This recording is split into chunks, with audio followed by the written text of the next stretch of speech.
का भाई चिल्लाया। अंजना को समझ नहीं आ रहा था कि उसके भाई ने उसे चुप रहने के लिए क्यों कह दिया था।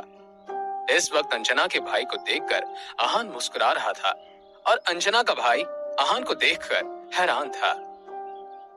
तो तुम हो इसके भाई? आहान ने कहा। उसे नहीं लगा था कि वो उस आदमी से आज फिर से मिलेगा जिससे वो कुछ दिन पहले मिला था। मिस्टर आहान, आप यहाँ कैसे?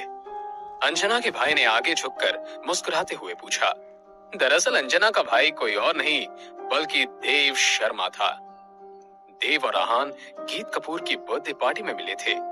वहां जो कुछ भी हुआ था उसके बाद देव और वरुण समझ गए थे कि वो कोई मामूली इंसान नहीं है। इसलिए उन्होंने आहान के बारे में इंफॉर्मेशन निकाली थी। देव जानता था कि यामिनी झूठ नहीं बोल रही थी। आहान सच में राजजादा फैमिली का ही था, वरना उस दिन पार्टी में जो कुछ हुआ था उसका कोई जस्टिफिकेशन नहीं था। मेरे मॉम और पापा को तुमने मारा है? आहान ने पूछा। आहान के सवाल से देव के माथे पर पसीना आ गया। उसे उम्मीद नहीं थी कि आहान सबसे पहले ये बात करेगा। वो दरअसल मैं शायद हुआ ये। देव कुछ भी नहीं बोल पा रहा था। वो अपनी बहन को घूरने लगा। उसकी वजह से आज वो आहान से पिटने वाला था। जो कुछ कहना है साफ साफ कहो, आहान चिल्लाया। मिस्टर आहान, वो हमारे बीच में कोई गलतफहमी हो गई थी, देव ने डरते हुए कहा। गलतफहमी?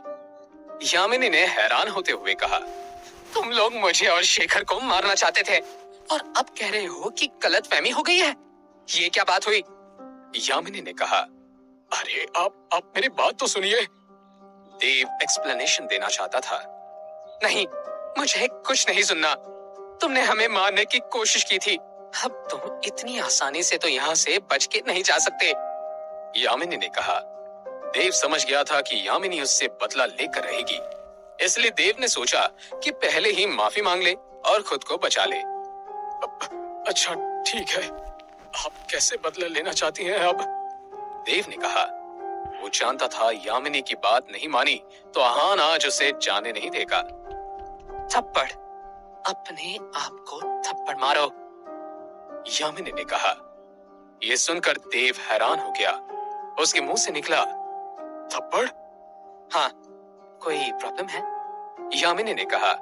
नहीं, कोई प्रॉब्लम नहीं है, देव ने कहा और अपने आप को एक तेज थप्पड़ मारा। अब ठीक है, देव ने कहा। उसने अपने आप को धीरे थप्पड़ नहीं मारा था। नहीं, एक थप्पड़ से क्या होगा? जब तक मैं रुको ना बोलूं, तब तक अपने आप को थप्पड़ मारते रहो, यामिनी ने कहा।